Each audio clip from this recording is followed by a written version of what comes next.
हाय दोस्तों, कैसे हो आप सब? बढ़िया। चलो स्टार्ट करते हैं यार। रिवीजन क्रक्स हम भूल गए थे लास्ट वीडियो में। जैसा कि मैंने प्रॉमिस किया था कि एक रिवीजन क्रक्स हर वीडियो में दूंगा, ताकि आपको रिवीजन करने में आसानी हो, एग्जाम ओरिएंटेड बिल्कुल। सो ये सिंपल सी बात है, ये बहुत एग्जाम ओरिएंटेड कंटेंट है। सो चलो स्टार्ट करते, ज़्यादा ना बोलते हुए। इवोल्यूशन ऑफ लेबर लॉज पढ़ रहे थे हम इन इंडिया। तो ओरिजिन क्या था इसका? ओरिजिन था ब्रिटिश रूल। ऑब्जेक्टिव क्या था? Protect British employers not Indian workers. Objective समझ लो कि ब्रिटिश का इंटरेस्ट था बेसिकली। और उनका फोकस क्या था बेसिकली लेबर लॉ इंट्रोड्यूस करने का? कि लेबर को कंट्रोल करो भाई। लेबर लॉ मतलब बनाने का फोकस ही है, लेबर को कंट्रोल करो, इंश्योर करो प्रोडक्शन स्मूथ हो। और फैक्ट्रीज एक्ट फिर लाया गया 1883 में। एंड देन उसमें कुछ फीचर्स इंट्रोड्यूस किए गए, लाइक वर्क आवर्स फिक्स किया गया, 8 आवर वर्क डे इंट्रोड्यूस हुआ। चाइल्ड लेबर को अबॉलिश किया गया। नाइट वर्क फॉर वुमेन को रिस्ट्रिक्ट किया गया उनके सेफ्टी पर्पज से। चाइल्ड लेबर भी हैजार्डस फैक्ट्री में काम करते, इसलिए उनको अबॉलिश किया गया कि चाइल्ड लेबर नहीं होगा अब से। ओवर टाइम पे भी इंट्रोड्यूस किया गया कि अगर एक्स्ट्रा वर्क करते हो तो एक्स्ट्रा पे मिलना चाहिए, ठीक है? फ्री का कुछ नहीं होता। ब्रिटिश इकोनॉमिक इंटरेस्ट भी आपको पता है कि ड्राइविंग फोर्स था, मतलब मेन फोर्स, मेन वजह तो यही थी फैक्ट्रीज एक्ट लाने की, लेबर लॉज लाने की। ब्रिटिश का एक अपना खुद का इकोनॉमिक इंटरेस्ट था। तीसरा ट्रेड डिस्प्यूट एक्ट हमने पढ़ा था, 1929 में आया था। ये इसका पर्पस क्या था? कंट्रोल्ड एम्प्लॉयर एम्प्लॉय रिलेशंस था, ठीक है? एम्प्लॉयर एम्प्लॉय को रिलेशंस को कंट्रोल करने के लिए था। और ये इसने क्या किया? रेस्ट्रिक्ट किया स्ट्राइक और लॉकआउट्स को। बट इसने कोई प्रॉपर डिस्प्यूट रिजोल्यूशन मैकेनिज्म लाया ही नहीं, तो आप कंट्रोल ही नहीं कर सकते थे चीज़ों को, स्ट्राइक लॉकआउट वगैरह। तो एम क्या था इनका बेसिकली?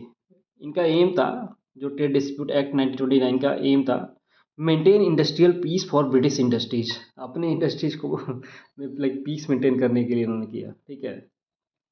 फिर 1947 में एक ट्रिपाटाइट कॉन्फ्रेंस होता है, जो ये दूसरा डेवलपमेंट होता है ट्रेड डिस्प्यूट एक्ट के बाद, 29 के बाद, ठीक है? सो इस कॉन्फ्रेंस में क्या होता है कि government employ worker all together, tripartite इसीलिए बोल ही रहा है कि यहाँ पे गवर्नमेंट एम्प्लॉय वर्कर्स सब तीनों साथ आए और कॉन्फ्रेंस हुआ। और इसमें कमिटमेंट किया गया कि अब से fair wages and decent working condition होना चाहिए। यही कॉन्फ्रेंस में बोला गया था कि fair wages and decent working condition होना चाहिए, उसको कमिटमेंट किया गया।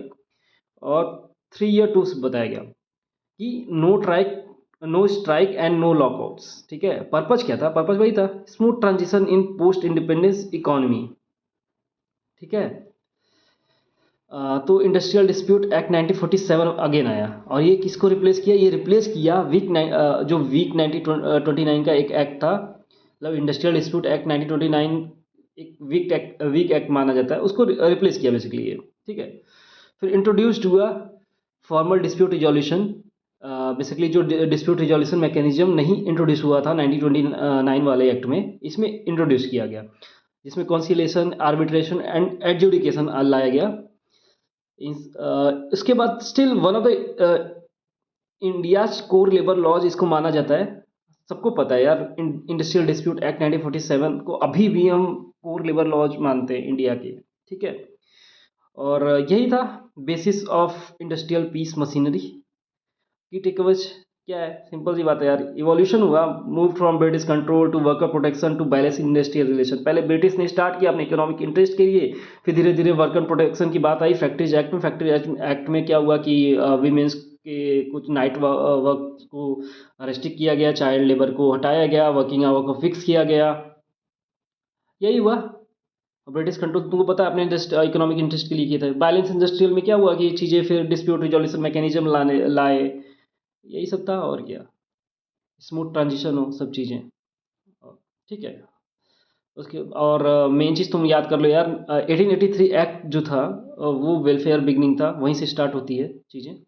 फिर 1929 एक्ट जो था तुम्हारा इंडस्ट्रियल डिस्प्यूट एक्ट था। 1983 वाला तो तुम्हारा फैक्ट्रीज एक्ट था, 1929 वाला इंडस्ट्रियल डिस्प्यूट एक्ट था, जिसमें कंट्रोल करना था ओवर स्ट्राइक्स, उनका ये पर्पज़ था। और पहला वाला फैक्ट्रीज का तुमको पता है वेलफेयर के लिए था। और 1947 का ट्रिपाटाइट स्ट्रगल इसलिए था, ट्रिपाटाइट कॉन्फ्रेंस इसलिए था कि वेज और पीस पैक्ट किया जाए, ठीक है? और 1947 का इंडस्ट्रियल डिस्प्यूट एक्ट आया, फिर स्ट्रॉन्ग इंस्टीट्यूशनल मैकेनिज्म, बेसिकली वही बात कर रहा है यार, ये डिस्प्यूट रिजोल्यूशन मैकेनिज्म इंट्रोड्यूस किया गया इसीलिए, ठीक है? चलो देन बाय यार। एक बात कहनी थी यार, सुनो दोस्तों। दोस्तों अगर ये वीडियो आपको हेल्पफुल लगा हो तो एक छोटी सी जेन्युइन रिक्वेस्ट है, please please please please like share and subscribe जरूर कर देना। आपका एक लाइक मुझे और वीडियो बनाने का मोटिवेशन देता है, और एक शेयर की किसी दूसरे स्टूडेंट को ज़िंदगी बदल सकती है, एक शेयर सिर्फ। सो मिलते हैं यार, ज़्यादा मैं नहीं बोलता, मिलते हैं नेक्स्ट वीडियो में।